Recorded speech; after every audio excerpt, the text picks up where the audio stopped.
My guest today is Michael Pettis. Michael is a professor of finance at Guanghua School of Management at Peking University and is a senior fellow of the Carnegie Endowment for International Peace. He was previously the head of the emerging markets trading desk at Credit Suisse and has been an advisor to several governments on banking system and sovereign debt reforms.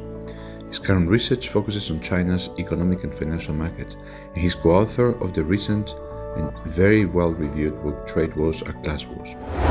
So let's start from the key thesis of the book, which has to do with the relationship between equality inside the countries and the trade wars, the trade differentials, deficits, and surpluses countries in core, and how that actually is reflected in the current situation. What does overconsumption and wage, the differences, the changes in the wage distribution, the increasing inequality, sorry for lack of precision, have to do with trade? Explain us that. Right. Well, the first thing I should say is that my co-author, Matt Klein, and I didn't really invent this argument. What we're really doing is reviving an argument that is more than 100 years old. Basically, at the turn of the last century, a British economist by the name of John Hobson and his American contemporary, Charles Arthur Conant, were very concerned about the way distortions in the distribution of income was leading to significant trade imbalances. In fact, John Hobson, when I was in graduate school, he was mostly famous for having influenced Lenin's theory of imperialism. But Hobson's basic argument was that England was oversaving, and it wasn't oversaving for cultural reasons or anything like that. The idea that countries that save a lot do so for cultural reasons is, as we show in the book, total nonsense. It has to do with the distribution of income. And when you have significant income inequality, then what happens is that the total amount of stuff that the country produces exceeds the total amount that it can consume, because rich people don't consume a significant portion of their income. In that case, they need either to adjust domestically, or in an open economy, you can export the excess savings and run the corresponding current account surplus. So our argument is that the great trade and capital flow imbalances that we see around the world have nothing to do with some countries being more efficient and other countries being less efficient. They have to do with the distribution of income.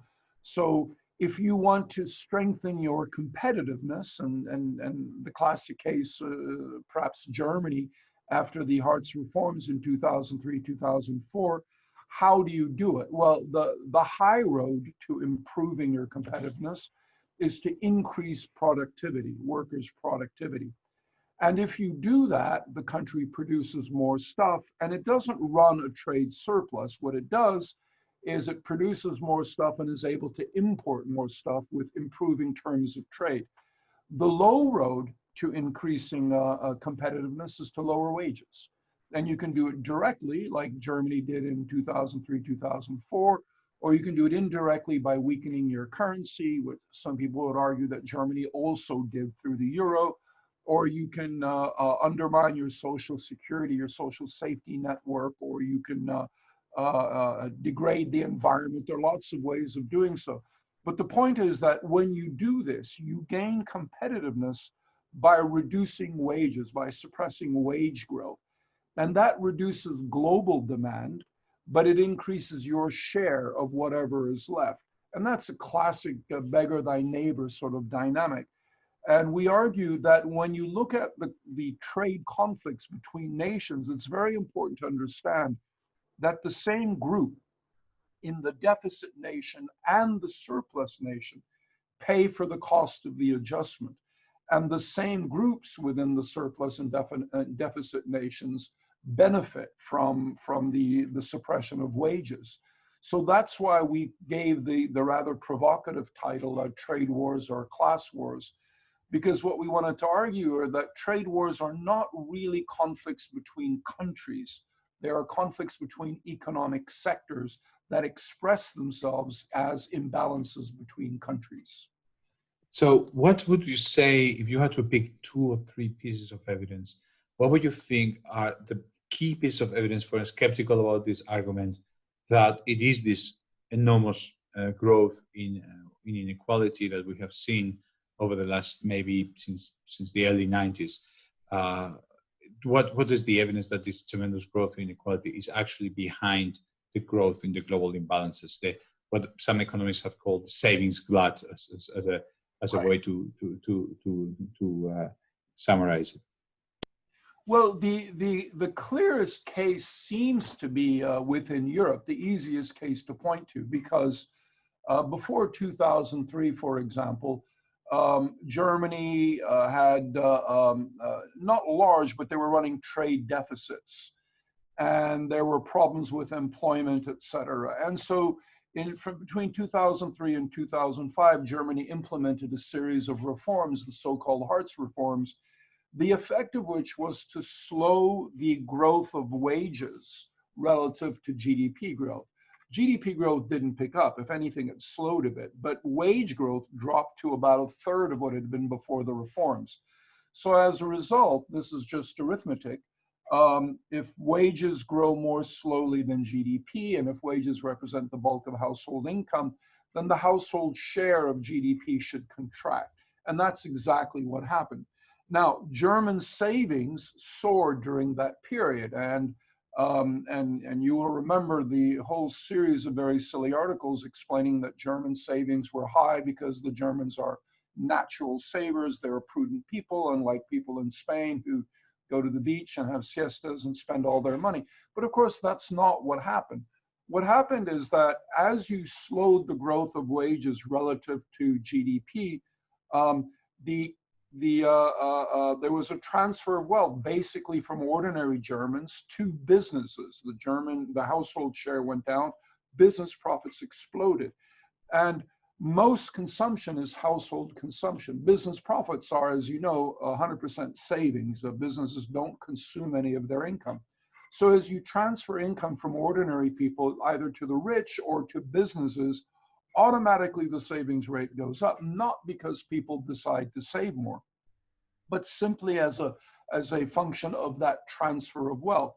So German savings, sure enough, soared. Now, the classic supply side theory says that rising savings are a good thing because savings are equal to investment, and as savings go up, investment goes up, and that's how you generate growth. That's true under certain conditions. That was true in the United States in the 19th century. That's true of developing countries, where there is a huge need for additional savings because there are huge investment needs that are constrained by the lack of savings. But in advanced economies today, there's no savings constraint. Interest rates are zero. American and European companies were sitting on huge piles of cash. They didn't know what to do with it. So when you increase the savings rate, that doesn't cause investment to go up. In fact, in Germany, the investment share of GDP went down, not up, as the savings rate went up. So Germany basically went from a position where savings were less than investment to a position where investment went down a bit and savings soared. And so by definition, it ran a huge current account surplus. Now, what happened with all of this exports of savings? Well, it turned out that a number of countries in Europe that had entered the euro with high inflation rates, Spain, Italy, Greece, Portugal, France, you can name all of the countries, there was a massive pouring of German savings into all of these countries. And they all at the same time changed their behavior, which is why the whole idea that there are cultural reasons that explain the shift makes no sense, because they all changed their behavior at exactly the same time, which would be sort of hard to explain that every country's culture changes at the same time. But what ended up happening is that as German savings poured into these countries, there was only two ways these countries could respond. If they were developing countries with huge savings constraints on their investment, then German savings would have caused productive investment to go up. But they're not. They're advanced economies. There's no savings constraint. So therefore, by definition, savings must go down. And you saw in all of those countries, savings collapsed. And there are a bunch of reasons that caused the savings rate to drop. But the point that we would make is that none of this is a coincidence. We saw a policy in Germany that reduced wages in order to make Germany more competitive. And the immediate impact was on Germany's trade partners, which because of the euro had no way of defending themselves. And immediately you saw in all of those countries, huge trade deficits, huge capital account surpluses, driven by a collapse in domestic savings. So there are a lot of other examples, but that example to me is so clear that it's really the best way to explain the process.